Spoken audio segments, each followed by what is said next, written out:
Alhamdulillahi Rabbil Alamin. Nahmaduhu wa nasta'inuhu wa nu'minu bihi wa natawakkalu alayhi. Wa na'udhu billahi min shururi anfusina wa min sayyiati a'malina. Man yahdihillahu fala mudilla lahu wa man yudlil falan tajida lahu waliyyan murshida. Allahumma salli ala Muhammadin wa ala ali Muhammad kama sallaita ala Ibrahim wa ala ali Ibrahim innaka Hamidum Majid. Allahumma barik ala Muhammadin wa ala ali Muhammad kama barakta ala Ibrahim wa ala ali Ibrahim innaka Hamidum مجيد. أما بعد فإن خير الحديث كتاب الله وخير الهدي هدي محمد صلى الله عليه وسلم وشر الأمور محدثاتها وكل محدثة بدعة وكل بدعة ضلالة وكل ضلالة في النار. يا أيها الذين آمنوا اتقوا الله حق تقاته ولا تموتن إلا وأنتم مسلمون. സ്നേഹമുള്ള സത്യവിശ്വാസികളെ വിശ്വാസിനികളെ ലോകരക്ഷിതാവും പ്രപഞ്ചങ്ങളുടെ പരിപാലകനുമായ അല്ലാഹുവിന്റെ ആജ്ഞകളും നിർദ്ദേശങ്ങളും ജീവിതത്തിന്റെ എല്ലാ മേഖലകളിലും പാലിക്കണമെന്ന് ഉണർത്തുകയാണ്, ഓർമ്മപ്പെടുത്തുകയാണ്. റഹ്മാനായ റബ്ബ് നമ്മുടെ കൂടിച്ചേരൻ ഉഖ്റവിയായ ലോകത്തേറെ നന്മകൾ ലഭിക്കുന്ന അമലുകളിൽ ഉൾപ്പെടുത്തി അനുഗ്രഹിക്കുമാറാകട്ടെ. പ്രിയപ്പെട്ടവരെ, നമ്മുടെ ഈ സഫുകൾ പൂർത്തിയാക്കിയിരിക്കണം. നമ്മൾ ശാരീരികമായിട്ട് അത്രയും പ്രയാസമുള്ള ആളുകൾ മാത്രം ചാരിയിരുന്ന് ബാക്കിയുള്ളവരൊക്കെ അങ്ങോട്ട് കയറിയിരുന്ന് ഈ സഫുകളുണ്ട് പൂർത്തിയാക്കിയാൽ അത് പ്രവാചകൻ സല്ലല്ലാഹു അലൈഹി വസല്ലം പഠിപ്പിച്ചു എന്നൊരു സുന്നത്താണ്. ഒട്ടേറെ പ്രതിഫലങ്ങൾ നമുക്ക് അതുവഴി കിട്ടുമെന്ന കാര്യം സാന്ദർഭികമായി ഓർമ്മപ്പെടുത്തുകയാണ്.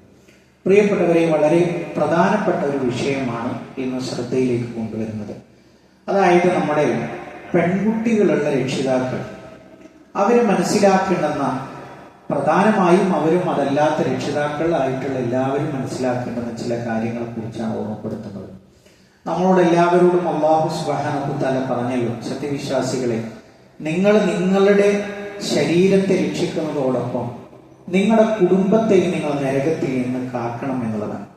നമ്മുടെ പെൺകുട്ടികളെ ഒരു ചതിക്കുഴിയിൽ അകപ്പെടുത്തുന്ന ഒരു മാരകമായ ഒരു വിപത്താണ് പ്രണയം എന്ന് പറയുന്നത്. അതുമായി ബന്ധപ്പെട്ട വാർത്തകൾ വരുമ്പോൾ ഏതൊരു രക്ഷിതാവും ഒരല്പം ഭയത്തോടു കൂടിയാണ് അതിനെക്കുറിച്ച് കേൾക്കുകയും പഠിക്കുകയും ചെയ്യുക. നമ്മുടെ കുടുംബത്തിലോ അയൽപ്പക്കങ്ങളിൽ ഒരിക്കലും അങ്ങനെ സംഭവിക്കരുതേ എന്ന് പെൺമക്കളുള്ളവരും അല്ലെങ്കിൽ മക്കളുള്ള എല്ലാ രക്ഷിതാക്കളും അത് മനസ്സുകൊണ്ട് ആഗ്രഹിക്കും. പക്ഷെ നമ്മൾ അങ്ങനെയൊക്കെ ആയിരുന്നാലും ഈ ഒരു ജീവിതക്രമം നമുക്ക് എല്ലാവർക്കും അറിയാം. അവിടെയാണ് നമ്മുടെ മക്കൾ വളർന്നുകൊണ്ടിരിക്കുന്നത്. അതുകൊണ്ട് തന്നെ അവരെ വളർത്തി വലുതാക്കുന്ന, അവർക്ക് ഭക്ഷണം കൊടുക്കുന്ന, വസ്ത്രം കൊടുക്കുന്ന, പാർപ്പിടം കൊടുക്കുന്ന രക്ഷിതാക്കൾ എന്നുള്ള നിലക്ക് നമ്മൾ ഓരോരുത്തരും അറിഞ്ഞിരിക്കേണ്ടുന്ന ഏതാനും ചില കാര്യങ്ങളാണ് സൂചിപ്പിക്കുന്നത്. അതിൽ ഒന്നാമത്തെ ഒരു കാര്യം എന്ന് പറയുന്നത്, പ്രിയപ്പെട്ടവരെ, അല്ലാഹു സുബ്ഹാനഹു വ തആല നമ്മുടെ ജീവിതത്തിൽ നിക്ഷേപിച്ചിട്ടുള്ളതാണ് എതിർലിംഗത്തോട് ഒരു ആകർഷണം തോന്നുക എന്നുള്ളത്. അല്ലാഹു സുബ്ഹാനഹു വ തആല ആ ഒരു ആയത്തിൽ തന്നെ പഠിപ്പിച്ചു തന്നു. അല്ലാഹു നിങ്ങളിൽ നിന്ന് തന്നെ നിങ്ങൾക്ക് ഇണകളെ സൃഷ്ടിച്ചു തന്നു എന്നുള്ളത്. ഈ ഒരു ആകർഷണം റഹ്മാനായ റബ്ബ് ഒരാണിന്റെയും പെണ്ണിന്റെയും മനസ്സിൽ ഇട്ടുകൊടുത്തതാണ്. അപ്പൊ ആ ഇട്ടുകൊടുത്ത ആ ഒരു ആഗ്രഹത്തെ അതിനെ ഹലാലായി ഉപയോഗിക്കാനുള്ള വഴിയും റഹ്മാനായ റബ്ബ് നമുക്ക് അങ്ങനെ എല്ലാവരോടും ആകർഷണം തോന്നാൻ പാടില്ല. അതിന് ഹലാലായ ഒരു വഴി നമുക്ക് നിശ്ചയിച്ചു തന്നു. അതാണ് നിക്കാഹ് എന്ന് പറയുന്നത്. പ്രിയപ്പെട്ടവർ, ആ നിക്കാഹിന്റെ ഒരു പവിത്രത ആലോചിച്ചു നോക്കൂ. എത്ര എത്ര വലിയ അനർത്ഥങ്ങൾ നമ്മുടെ ജീവിതത്തിൽ സംഭവിക്കുന്നു. ഈ പ്രണയവുമായി ബന്ധപ്പെട്ട് പെൺകുട്ടികൾ വളരെ നമുക്കൊക്കെ കേട്ടാൽ പേടി തോന്നുന്ന രൂപത്തിലൊക്കെ ഉപയോഗപ്പെടുത്തുകയും അതുവഴി ഉണ്ടാകുന്ന മാതാപിതാക്കളുടെ കണ്ണീരൊക്കെ നമ്മൾ കാണുമ്പോൾ നമ്മൾ ആദ്യമായിട്ട് മനസ്സിലാക്കുന്ന ഒരു കാര്യം, അല്ലാഹു സുബ്ഹാനഹു വ തആല ഒരാണിന്റെയും പെണ്ണിന്റെയും ജീവിതത്തിൽ ഇട്ടുകൊടുത്തിട്ടുള്ളതാണ്. അതായത് എതിർലിംഗത്തോടുള്ള ഒരു ആകർഷണം എന്നുള്ളത് അള്ളാഹു ഇട്ടുകൊടുത്തിട്ടുള്ളതാണ്. അതിനെ ഹലാലായി ഉപയോഗപ്പെടുത്താനുള്ള വഴിയും അള്ളാഹു നമുക്ക് കാണിച്ചു തന്നു. രണ്ടാമതൊരു വിഷയം ഇതുമായി ബന്ധപ്പെട്ട് നമ്മൾ പഠിക്കുമ്പോൾ മനസ്സിലാക്കേണ്ടത്, പ്രിയപ്പെട്ടവരെ, ഒരു സ്ത്രീയും പുരുഷനും കൃത്യമായി അകലം പാലിക്കണം. അങ്ങനെ പറഞ്ഞാൽ നമുക്ക് മഹ്റമായ, അതായത് വിവാഹബന്ധം നിഷിദ്ധമായ ആളുകൾ ഒഴിച്ച് ഒരു അന്യ സ്ത്രീയോട്, ഇനിയിപ്പോ നമ്മൾ ജോലി സ്ഥലത്താവട്ടെ അതല്ലെങ്കിൽ വ്യക്തി ജീവിതത്തിലാകട്ടെ എവിടെയാണെങ്കിലും നമ്മളൊരു അകലം പാലിച്ചുകൊണ്ടേ നമ്മൾ പെരുമാറാൻ പാടും. മഹാനായ റസൂലുള്ളാഹി സ്വല്ലല്ലാഹു അലൈഹി വസല്ലം പറഞ്ഞു, ലാ യഖ്ലുവന്ന റജുലുൻ ബിഇംറഅത്തിൻ ഇല്ലാ കാന താലിഫുഹുമ ശൈത്താൻ. നിങ്ങളൊരു അന്യ സ്ത്രീയുമായി നിങ്ങൾ ഒറ്റപ്പെട്ടു പോകരുത്. അങ്ങനെ സംഭവിച്ചാൽ മൂന്നാമനായി പിശാചാണ് നിങ്ങളുടെ കൂടെ ഉണ്ടാകുക. നിങ്ങൾ രണ്ടുപേർ ഒന്നിച്ച് ഒറ്റപ്പെട്ടു പോകുന്ന സാഹചര്യം ഉണ്ടാകാൻ പാടില്ല. അങ്ങനെ ഉണ്ടായിക്കഴിഞ്ഞാൽ മൂന്നാമനായിട്ട് അവിടെ പിശാചാണ് സംഭവിക്കുക, പിശാചാണ് കടന്നു വരിക. പ്രിയപ്പെട്ടവരെ, നമ്മൾ ആലോചിച്ച് നോക്കും, ഇപ്പോഴത്തെ ഒരു ജീവിത സാഹചര്യം എന്താണ്? ഇപ്പൊ നമ്മളുടെ എല്ലാ രംഗത്തും നമ്മുടെ സാമൂഹിക അന്തരീക്ഷങ്ങളിലൊക്കെ മാറ്റം വന്നപ്പോൾ നമ്മൾ മനസ്സിലാക്കേണ്ടുന്ന ഒരു കാര്യം, ഒരാണ് ആണിനോട് വർത്തമാനം പറയുന്നത് പോലെ, ഒരു പെണ്ണ് പെണ്ണിനോട് വർത്തമാനം പറയുന്നത് പോലെയാണ് ആൺകുട്ടികളും പെൺകുട്ടികളും തമ്മിൽ വർത്തമാനം പറയുന്നത്. നമ്മൾ പുരുഷന്മാർ എങ്ങനെ സംസാരിക്കുന്നു അതുപോലെ നമ്മുടെ മകളും അതേപോലെ തന്നെ ഒരു അന്യനായ ഒരു ആൺകുട്ടിയും തമ്മിൽ വർത്തമാനം പറയുന്നത് സങ്കല്പിച്ചു നോക്കൂ. സുബ്ഹാനല്ലാഹ്, എത്ര വലിയ ദുരന്തത്തിലേക്കാണ് അത് എത്തിച്ചേരുക. അത്രയും വലിയൊരു സ്വാതന്ത്ര്യത്തിലാണ് നമ്മൾ വന്നു വിട്ടിരിക്കുന്നത്. അവിടെയാണ് പ്രവാചകൻ സ്വല്ലല്ലാഹു അലൈഹി വസല്ലം അങ്ങനെ ഒരു സ്വകാര്യത കിട്ടിക്കഴിഞ്ഞാൽ അവർ തെറ്റിലകപ്പെട്ടു പോകാനുള്ള സാധ്യത വളരെ കൂടുതൽ. അകലം നഷ്ടപ്പെടുക എന്ന് പറഞ്ഞാൽ ഒരു ദുരന്തം ആ ജീവിതത്തിലേക്ക് കടന്നു വരുന്നു എന്നുള്ളതാണ്. ഇത് രക്ഷിതാവായ നമ്മൾ ഓരോരുത്തരും നമ്മൾ മനസ്സിലാക്കണം. ഒരാണിനും പെണ്ണിനും നിശ്ചിതമായിട്ടുള്ള, ഇപ്പൊ നമ്മുടെ മക്കളൊക്കെ ഇത് പറയുമ്പോൾ അത് കേൾപ്പിച്ചു കൊടുത്താൽ അവർക്ക് ചോദിക്കും, എന്താ ഒരു ഷെയ്ക്ക് ഹാൻഡ് കൊടുത്താൽ? പ്രവാചകൻ സല്ലല്ലാഹു അലൈഹി വസല്ലം അന്യ പെണ്ണുങ്ങൾക്ക് ഷെയ്ക്ക് ഹാൻഡ് കൊടുക്കാറില്ല. പ്രിയപ്പെട്ടവരെ, ഇന്ന് നമ്മുടെ കല്യാണങ്ങളിലൊക്കെ അല്ലെങ്കിൽ നമ്മുടെയൊക്കെ ചടങ്ങുകളിലൊക്കെ അങ്ങനത്തെ സിസ്റ്റങ്ങളുണ്ട്. നമ്മൾ മനസ്സിലാക്കുന്ന ഒരു കാര്യം, പ്രവാചകൻ സല്ലല്ലാഹു അലൈഹി വസല്ലമയുടെ അടുക്കലേക്ക് സ്വഹാബ വനിതകൾ ബൈഅത്തിന് വരുമ്പോൾ, സാധാരണ ബൈഅത്ത് എന്ന് പറഞ്ഞാൽ പുരുഷന്മാരുടെ കൈകൾ പിടിച്ചിട്ടാണ് ബൈഅത്ത് ചെയ്യുന്നത്. എന്നാൽ സ്ത്രീകളാണ് വരുന്നതെങ്കിൽ പ്രവാചകൻ അത് ചെയ്യാറില്ല. എന്നാൽ ഒരു ഉപ്പക്ക് മകൾക്ക് ഷെയ്ക്ക് ഹാൻഡ് കൊടുത്തൂടെ? അതിനാണ് ഞാൻ നേരത്തെ പറഞ്ഞത് മഹറം എന്നുള്ള ഒരു പദപ്രയോഗമുണ്ട്. എന്താ മഹറം എന്ന് പറഞ്ഞാൽ? വിവാഹബന്ധം നമുക്കത് നിഷിദ്ധമാണ്. ഒരിക്കലും ഉപ്പാക്ക് മകളെ വിവാഹം ചെയ്യാൻ പാടില്ല. മഹറമല്ലാത്ത ഏതൊരു അന്യ സ്ത്രീയെ സംബന്ധിച്ചിടത്തോളം, വിവാഹബന്ധം അനുവദനീയമായിട്ടുള്ള ഏതൊരു സ്ത്രീയെ സംബന്ധിച്ചിടത്തോളം അവർ ഈ ഒരു ചിട്ട പാലിക്കണം. അത് നമ്മൾ വളരെ കൃത്യമായി നമ്മൾ മനസ്സിലാക്കണം എന്നുള്ളതാണ് രണ്ടാമത് പറയാനുള്ളത്. മൂന്നാമത്തെ ഒരു കാര്യം എന്ന് പറയുന്നത്, പ്രിയപ്പെട്ടവരെ, ഈ കമ്മ്യൂണിക്കേഷന്റെ അകലം കുറഞ്ഞുകൊണ്ടിരിക്കുന്നു എന്നുള്ളതാണ്. നമ്മൾ ആലോചിച്ചു, ഒരു കൊല്ലം കൊണ്ട് പണ്ട് ഉണ്ടാക്കിയെടുത്തിരുന്ന തെറ്റായ ബന്ധങ്ങൾ, ഒരു അന്യൊരു പെണ്ണിനോട് വർത്തമാനം പറയണമെങ്കിൽ എന്തെല്ലാം മുൻകരുതലുകൾ പണ്ട് കാലങ്ങളിൽ സ്വീകരിക്കുന്ന ആളുകൾ കാണൂലേ? അല്ലെങ്കിൽ വഴിയോരത്ത് പറ്റില്ലല്ലോ. ഇങ്ങനെ കുറെ അരുതായ്മകൾ പണ്ട് കാലങ്ങളിൽ ഉണ്ടായിരുന്നു. ഇന്ന് അതിന്റെ അകലം വളരെ വളരെ നീർത്തു എന്ന് പറഞ്ഞാൽ വളരെ നീർത്തുന്ന. ഒരു സ്ത്രീയോട് ബന്ധപ്പെടണമെങ്കിൽ വളരെ നിസ്സാരമായ നിമിഷാർത്ഥങ്ങൾ കൊണ്ട് നമുക്ക് ചാറ്റ് ചെയ്യപ്പെടാൻ കഴിയും. പ്രിയപ്പെട്ടവരെ, അതാണ് ഞാൻ നേരത്തെ പറഞ്ഞത്. ഓൺലൈനിലാണെങ്കിൽ പോലും ഒരു അന്യ സ്ത്രീയുമായി നമ്മൾ തനിച്ചാകാൻ പാടില്ല. വളരെ ഗുരുതരമായ തെറ്റുകൾ അതുവഴി സംഭവിക്കും എന്നുള്ളതാണ്. വളരെ ഗുരുതരമായ തെറ്റുകൾ സംഭവിക്കും എന്നുള്ളതാണ്. അതുകൊണ്ട് തന്നെ ഇപ്പൊ നമ്മൾ വളരെ ചെറിയ ക്ലാസ്സുകളിൽ നിന്നൊക്കെ ഈ തെറ്റിലേക്ക് നമ്മുടെ പെൺകുട്ടികൾ അകപ്പെടുന്നു, ആൺകുട്ടികൾ അകപ്പെടുന്നു. പിന്നെയോ അപമാനഭാരത്താൽ രക്ഷിതാക്കൾ എന്തുണ്ടായിട്ടെന്താ? അവന്റെ മാനം പോയില്ലേ? എത്ര കണ്ണീരുകൾ നമ്മൾ കണ്ടുകൊണ്ടിരിക്കുന്നു. അതുകൊണ്ട് നമ്മൾ പ്രത്യേകമായിട്ട് ശ്രദ്ധിക്കേണ്ടുന്ന ഒരു കാര്യം, ഈ ഒരു സാഹചര്യം നമ്മുടെ ഇടയിലുണ്ട് എന്നുള്ളതാണ്. മാത്രമല്ല, നാലാമത്തെ ഒരു കാര്യം സൂചിപ്പിക്കാനുള്ളത്, പ്രിയപ്പെട്ടവരെ, എന്താണ് പ്രണയിച്ചാൽ എന്നുള്ളത് ഇനി ആരെങ്കിലും ഒരു രക്ഷിതാക്കൾക്ക് തോന്നുന്നുവെങ്കിൽ ഈ അടുത്ത് നമ്മുടെ ജില്ലയിലായതുകൊണ്ട് തന്നെ മിക്കവാറും ആളുകളുടെ മനസ്സിലുണ്ടാകും. അതായത്, ഒരു 9ാം ക്ലാസ്സിൽ പഠിക്കുന്ന ഒരു പെൺകുട്ടിയെ കൊണ്ടുപോയി അവൾ കൊല ചെയ്യപ്പെടുന്ന സമയത്ത് എന്തായാലും കൈകൾ പോലും ബന്ധിച്ച് അവരുടെ പാഠപുസ്തകങ്ങളുണ്ട്, അതേപോലെ തന്നെ യൂണിഫോമുകളുണ്ട്. ഈ നഷ്ടപ്പെടുത്തിയും എന്താ പോകാനുള്ളത്? നമ്മൾ അവരുടെ ലേബർ റൂമിൽ നിന്ന് വാങ്ങുന്നത് മുതൽ തുടങ്ങിയ നെഞ്ചിരിപ്പാണ് നമ്മുടേത്, അല്ലേ? നമ്മളോട് അത്രയും അറ്റാച്ച്മെന്റ് ആണ്. അവളെ നമ്മൾ എടുക്കുന്നതും നമ്മൾ കൊണ്ടുപോകുന്നതും അവളെ 1ാം ക്ലാസ്സിൽ ചേർത്തതും ഉടുപ്പ് വാങ്ങിക്കൊടുത്തതും അങ്ങനെ പരിപാലിച്ചു കൊണ്ടുവന്ന ഒരു താലത്തിലിട്ട്, ഒരു പാത്രത്തിലിട്ട്, ഒരു പളുങ്കുമണിയെ എങ്ങനെയാണോ ഒരാൾ കൊണ്ടു നടക്കുന്നത് അതുപോലെ കൊണ്ടുണ്ടാക്കിയ ഒരു പെൺകുട്ടിയെയാണ് അങ്ങനെ കിടക്കുമ്പോൾ ആ ഒരു രക്ഷിതാവിന്, അതല്ല രക്ഷിതാവായ എല്ലാവരുടെയും ഹൃദയം തകർന്നു പോകും. കൈകളൊക്കെ ബന്ധിക്കപ്പെട്ട് അവനെന്താണ് നഷ്ടം? ഒരു നഷ്ടവുമില്ല.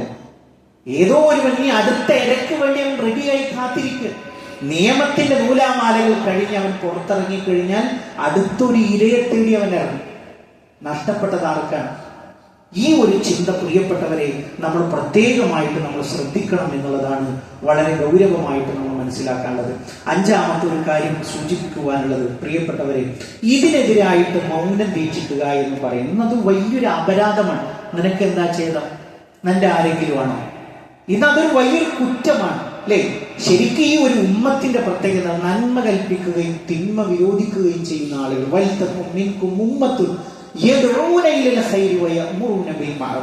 നിങ്ങളുടെ പ്രത്യേകത എന്താ? നിങ്ങൾ സ്റ്റാറ്റസ് ഉള്ളവരാണ്, ആഭിജാത്യമുള്ളവരാണ്, നിങ്ങളാണ് ഉത്തമമായ ജനത. എന്താണ് ആ ജനതയുടെ പ്രത്യേകത എന്നറിയും? നന്മ കൽപ്പിക്കും, തിന്മ വിരോധിക്കും.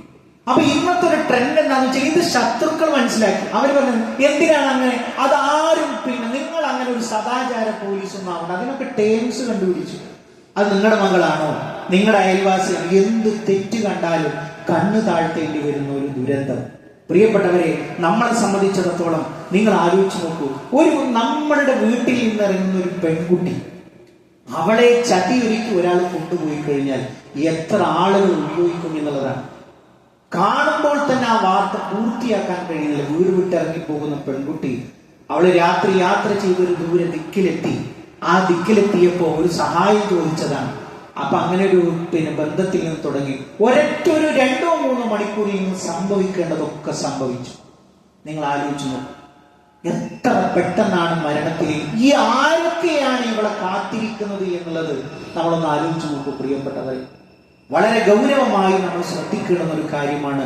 എന്തൊക്കെ പ്രതിരോധങ്ങൾ നമ്മൾ തീർക്കുന്നുണ്ട്, അവിടെയൊക്കെ നമ്മുടെ മക്കളുണ്ട്. അപ്പൊ നമ്മൾ ആലോചിച്ചു, ഏറ്റവും വലിയ പ്രതിരോധമാണ് ഈ ഖുതുബകൾ എന്ന് പറയുന്നത്, അല്ലേ? നമ്മുടെ മക്കളുണ്ടോ അവിടെ പ്രിയപ്പെട്ടവരെ? നമ്മൾ ആലോചിക്കുക, നമ്മളല്ലേ അതിന്റെ പ്രതിരോധം തീർക്കേണ്ടത്. നമ്മൾ ഭക്ഷണം കൊടുത്തില്ലെങ്കിൽ അവർക്ക് ആരെങ്കിലും ഭക്ഷണം കൊടുക്കും. നമ്മൾ വസ്ത്രം കൊടുത്തിട്ടില്ലെങ്കിലും ആരെങ്കിലും അവർക്ക് വസ്ത്രം കൊടുക്കും. പക്ഷേ നമ്മൾ കൊടുക്കേണ്ടതാണ് ഈ ദീൻ എന്ന് പറയുന്നത്. അതാരും കൊണ്ടുവന്ന് കൊടുക്കില്ല. നമ്മുടെ മക്കൾക്കും അത് ഇഷ്ടമല്ല. പിന്നെ എങ്ങനെ ഇഷ്ടമുണ്ടാക്കലും?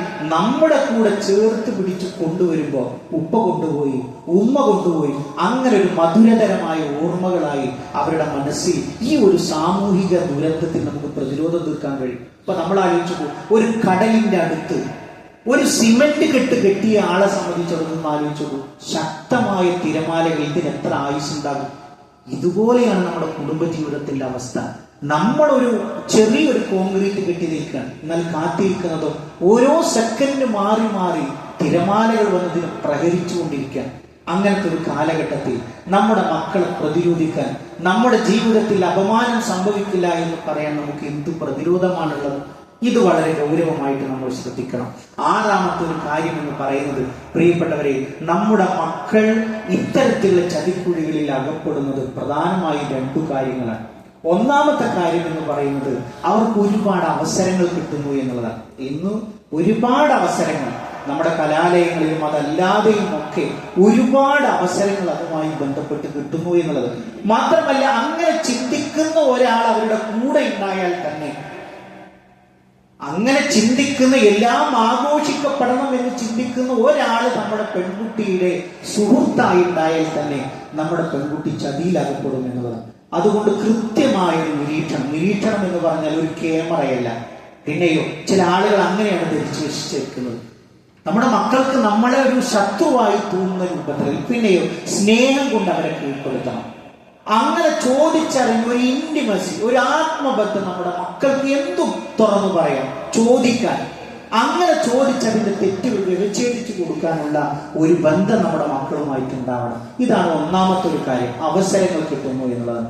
2ാമത്തെ ഒരു കാര്യം, പ്രിയപ്പെട്ടവരെ, നിങ്ങൾ ആലോചിച്ച് നോക്കൂ, നമ്മുടെ പെൺകുട്ടി ഏത് തരത്തിലുള്ളവളാണ് എന്ന് തിരിച്ചറിയാൻ അള്ളാഹു സുബ്ഹാനഹു വ തആല ഒരു ഐഡന്റിറ്റി നിശ്ചയിച്ചു.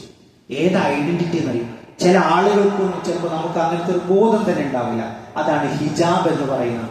ഹിജാബുമായി ബന്ധപ്പെട്ട് പറഞ്ഞപ്പോ ദീന് രണ്ട് കാര്യങ്ങളാണ് പറഞ്ഞത്. ഒന്ന്, അവൾ തിരിച്ചറിയപ്പെടണം. ഇത് അങ്ങനെ ഇങ്ങനെ പറ്റുന്ന സാധനങ്ങളൊന്നുമല്ല. ഇത് ഡിഗ്രി കൂടിയതാണ്. ഇത് അത്രയും വളരെ പെർഫെക്റ്റ് ആയി ജീവിക്കുന്നതാണ്. രണ്ടാമത് വലായുദൈന, അവൾ ആക്രമിക്കപ്പെടാതിരിക്കാനാണ്. ഈ ഹിജാബ് അഴിച്ചു വെച്ച പിന്നെ എന്താ സംഭവിക്കുക? പിന്നെ സംഭവിക്കാനുള്ള ദുരന്തങ്ങളൊക്കെ വരും. നമ്മൾ അങ്ങാടിയിൽ കാണുന്നുണ്ടല്ലോ, എത്രയോ ആളുകൾ ഒരു സ്ത്രീ കടന്നു പോകുമ്പോൾ അവിടെ നോക്കുന്നുവെങ്കിൽ നമ്മൾ അൽഹംദുലില്ലാഹ് പറയണം, നമ്മുടെ മക്കൾ അങ്ങനെയല്ലല്ലോ. എത്ര വൃത്തികെട്ട കണ്ണുകളാണ് അവളെ ഒഴിഞ്ഞു പോകുന്നത്. അപ്പൊ ഹിജാബിനെ കുറിച്ച് പറഞ്ഞപ്പോൾ പ്രവാചകൻ സല്ലല്ലാഹു അലൈഹി വസല്ലം അതൊരു ഐഡന്റിറ്റിയാണ്. പിന്നെയോ അവൾ ഒരിക്കലും ആക്രമിക്കപ്പെടുകയില്ല. ആ ഒരു വസ്ത്രത്തിൽ അവൾ ആക്രമണത്തിന് വിധേയമാവുകയില്ല. പിന്നെയോ മൂന്നാമത്തെ ഒരു കാര്യം എന്ന് പറയുന്നത്, എന്ന് നമുക്കറിയാമല്ലോ, സൗന്ദര്യ സംവർദ്ധക വസ്തുക്കളുടെ ഒരു വലിയൊരു വ്യാപാരം നടന്നുകൊണ്ടിരിക്കുക. അതിൽ നമ്മുടെ മക്കളുണ്ടോ എന്നുള്ളത് പരിശോധിക്കണം. അവരുടെ ചുറ്റുപാട് അങ്ങനെയാണ്. അവർ ജീവിക്കുന്ന ചുറ്റുപാടിൽ അവർ ഇഷ്ടപ്പെടുന്നവരിൽ അവരുടെ മാർഗദർശക റോളിൽ വരുന്ന ആളുകളൊക്കെ അത് ഉപയോഗിക്കുന്നുണ്ട്. അപ്പൊ അവിടെ ഞാൻ എന്തുകൊണ്ട് എന്നുള്ളതിന്റെ മറുപടി നമ്മുടെ മക്കൾക്കില്ലെങ്കിൽ നമ്മുടെ മക്കളും ആ വീഴ്ചയിൽ ഉൾപ്പെടും എന്നുള്ളതാണ് മൂന്നാമതായിട്ട് പറയാനുള്ളത്. 3 കാരണങ്ങളാണ് ഈ ചതിയിൽപ്പെടാനുള്ള കാര്യമായിട്ട് സൂചിപ്പിക്കാനുള്ളത്. ഇനി 7ാമത്തെ ഒരു കാര്യം എന്ന് പറയുന്നത്, പ്രിയപ്പെട്ടവരെ, ഇതിന് നമുക്കൊരു മുൻകരുതൽ എടുക്കണം. അതിന് പ്രധാനപ്പെട്ട ഒരു കാര്യം എന്ന് പറയുന്നത് മതബോധം കൊടുക്കലാണ്. അപ്പൊ നിങ്ങൾ ആലോചിച്ചു, ഒരു വിവാഹം നടക്കണമെങ്കിൽ നമ്മൾ എന്തൊക്കെ അന്വേഷിക്കും?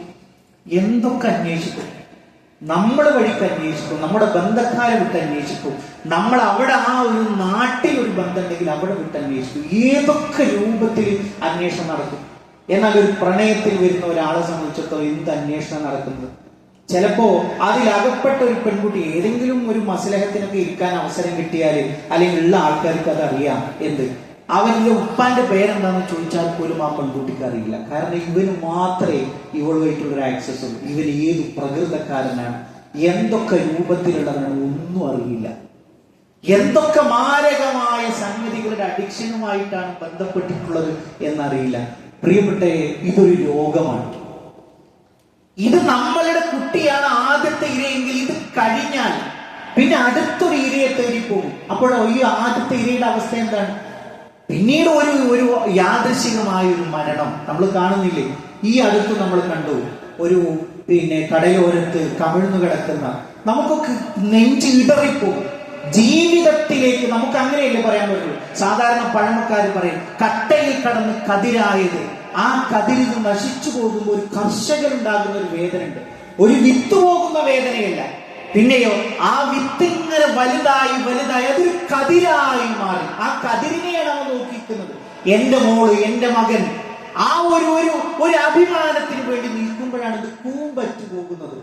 നിങ്ങൾ ആലോചിച്ച്, ഒരു സമുദ്രത്തിൽ കമിഴ്ന്നടിച്ചു കിടക്കുമ്പോ, എന്നിട്ടോ ആ നിഷ്ഠൂരനായ ഒരു വ്യക്തി, ഒരു മനുഷ്യൻ മൃഗമായിരിക്കുന്ന ആലോചിച്ചപ്പോ, അതിനെ അപായപ്പെടുത്തി മണ്ണിലകപ്പെട്ടപ്പോ ഈ 4 കാലി മൃഗങ്ങൾ അതിന്റെ കാലുകൾ കടിച്ചു വലിക്കുമ്പോൾ നമ്മുടെ മനസ്സിലേക്ക് വരണം, മോളെ, ഇത് നിനക്കുള്ളതല്ല, ഇതൊരു ചതിയാണ്, നിന്നെ ഒരുക്കിയ ഒരു ചതിയാണ്.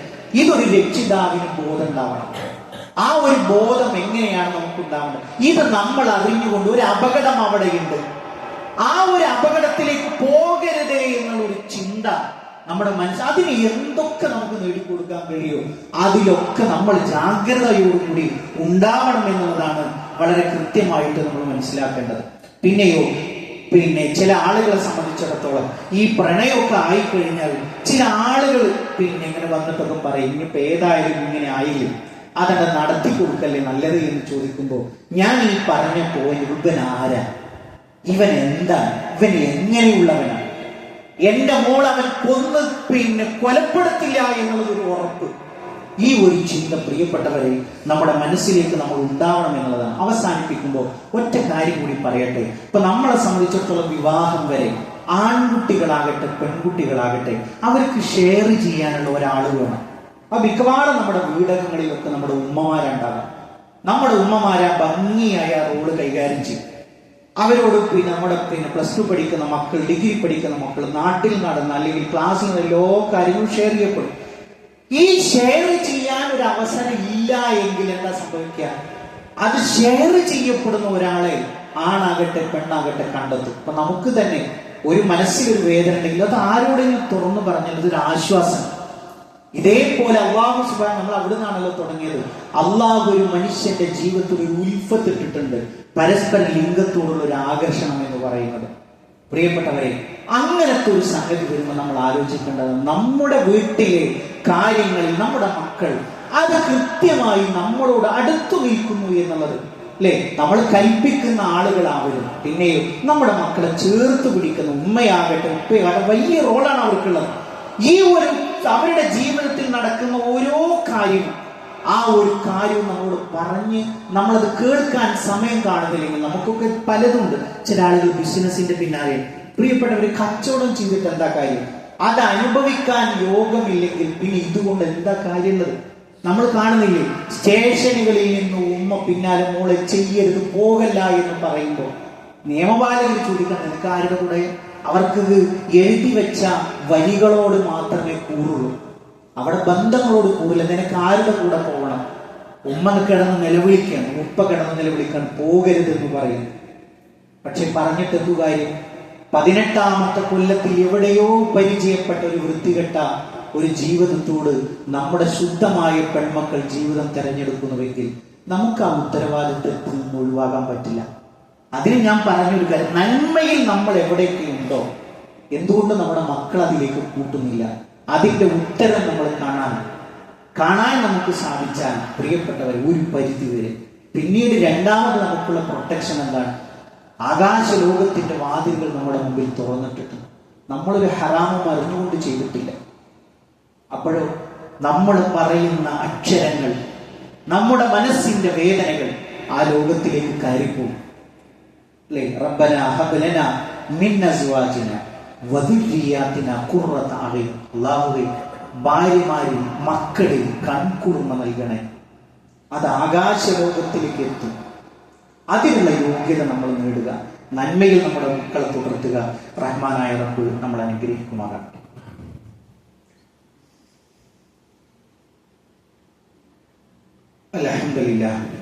അൽഹംദുലില്ലാഹി റബ്ബിൽ ആലമീൻ വസ്സലാത്തു വസ്സലാമു അലാ റസൂലിഹിൽ അമീൻ വഅലാ ആലിഹി വസഹ്ബിഹി അജ്മഈൻ. അമ്മാ ബഅദ്.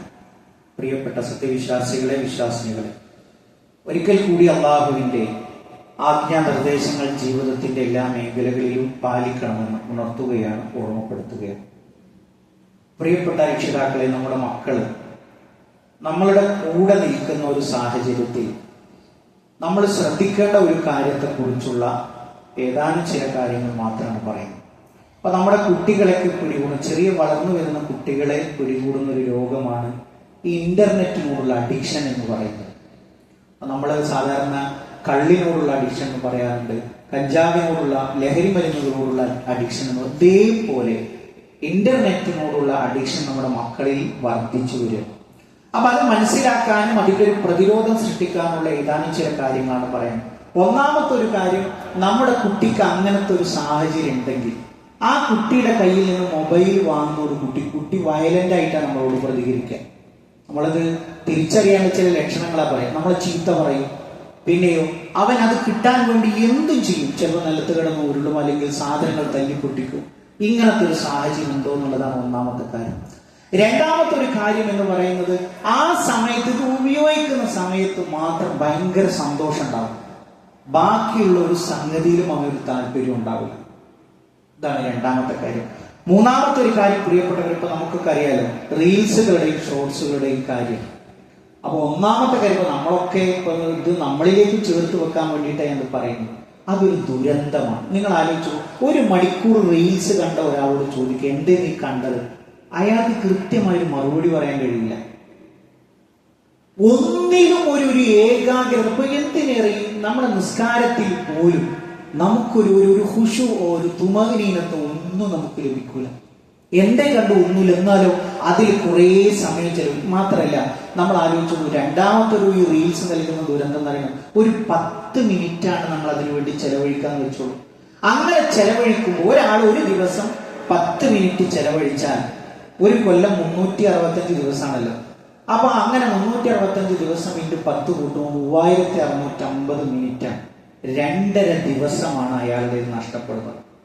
ഇത് 10 മിനിറ്റ് ഉപയോഗിക്കുന്ന അടിവരയിട്ട് മനസ്സിലാക്കണം. 10 മിനിറ്റ് മാത്രം ഒരു ദിവസം ഈ റീൽസ് കാണുന്ന ആൾക്ക് നഷ്ടപ്പെടുന്നതിനെ കുറിച്ചാണ് പറഞ്ഞത്.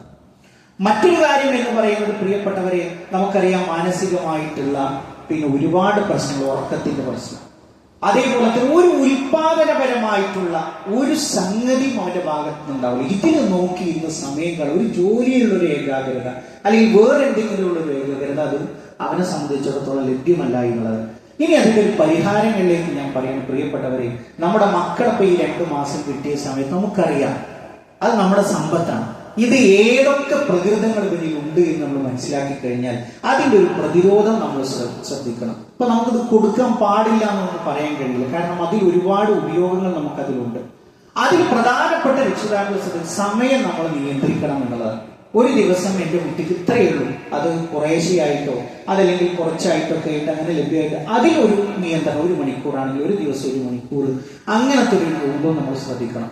അതേപോലെ തന്നെ ചില സമയങ്ങളിൽ തീരെ ഉപയോഗിക്കാൻ പാടില്ല എന്നുള്ള കർശനമായ നിയന്ത്രണം നമ്മൾ, ഇപ്പൊ രാത്രിയാണെങ്കിൽ ആ രാത്രിയിൽ പറ്റൂല, അങ്ങനത്തെ ചില കാര്യങ്ങളിൽ നമ്മൾ പ്രത്യേക സമയ നിയന്ത്രണം എന്നുള്ളതാണ് ഒന്നാമത്തെ കാര്യം. രണ്ടാമത്തെ കാര്യം, നമ്മൾ അങ്ങനെ കൊടുത്താലും ഇവർ കാണുന്നത് എന്താണ്? ഇപ്പൊ നമ്മുടെ വീട്ടിലൊന്നും ആരും അസഭ്യം പറയാറില്ല തമ്മിൽ, പക്ഷെ നമ്മുടെ കുട്ടിയുടെ നാവിൽ നിന്ന് വളരെ സുലഭമായിട്ട് വൃത്തികേടുകൾ വരുന്നു. അപ്പൊ ഇത് എവിടുന്നാ കിട്ടുന്നത് കുട്ടിക്ക്? അപ്പോഴാണ് ഇങ്ങനത്തെ സംഗതികളുടെയൊക്കെ സ്വാധീനം നമുക്ക് മനസ്സിലാക്കാൻ കഴിയും. അപ്പൊ അതിന്റെ കണ്ടന്റുകൾ എന്താണെന്നുള്ളത് നമ്മൾ നിശ്ചയിച്ചു കൊടുക്കണം. മൂന്നാമത്തെ ഒരു കാര്യം, പ്രിയപ്പെട്ടവരെ, നമ്മൾ പറയാനുള്ള, നമ്മുടെയൊക്കെ വലിയ കുട്ടികളൊക്കെ അതിലേക്ക് വരുന്ന സമയത്ത് ഒരിക്കലും നമ്മളുടെ സ്വകാര്യതകൾ വരുന്ന കാര്യങ്ങൾ, അതിലൊക്കെ ഒരുപാട് അപകടങ്ങളുണ്ട്. നമ്മുടെ ചിത്രങ്ങളും അതേപോലെ തന്നെ പ്രത്യേകിച്ച് അങ്ങനത്തെ ഒക്കെ വളരെ മോശമായി ബന്ധപ്പെട്ടൊക്കെ കിട്ടുന്ന രൂപങ്ങൾ നമുക്ക് കാണാൻ കഴിയും. അപ്പൊ അതിന്റെ ഒരു രൂപം, നമ്മളുടെ ഒരു സ്വകാര്യതയെ കുറിച്ചുള്ള കൃത്യമായിട്ട് തന്നെ നമ്മൾ. പ്രധാനപ്പെട്ട മറ്റൊരു കാര്യം എന്ന് പറയുന്നത്, പ്രിയപ്പെട്ടവർ, ഇതിപ്പോ കുട്ടികളെ മാത്രമല്ല ബാധിച്ചിട്ടുള്ളത്. അപ്പൊ നമുക്കൊക്കെ അറിയാലോ, അതായത് ഒരു ഉമ്മയെ അല്ലെങ്കിൽ ഒരു ഉപ്പയെ കുട്ടികൾ ആദ്യം ചെയ്ത് സ്കാൻ ചെയ്യുക. അപ്പൊ അതിൽ നിന്നാണ് അവരുടെ ജീവിതത്തിലെ ഹറാമു ഹലാലുകൾ മനസ്സിലാക്കുന്നത്. നമ്മൾ മണിക്കൂറുകളോളം ഇതിൽ കിടന്ന് കളിക്കുന്ന ആളുകളാണെങ്കിലും ചിലപ്പോൾ നമ്മുടെ ജോലിയുടെ ഭാഗമായിരിക്കാം.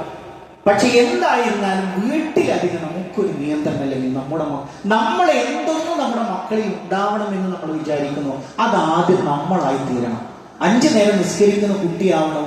നമ്മൾ ആദ്യം 5 നേരം നമ്മൾ നിസ്കരിക്കുന്നവരായിട്ട് മാതൃക കാണിക്കുക, സത്യം പറയുന്നവരാകണം. നമ്മൾ ആദ്യം അതായി തീരുക എന്നുള്ളതാണ് നമ്മൾ ചെയ്യേണ്ടത്.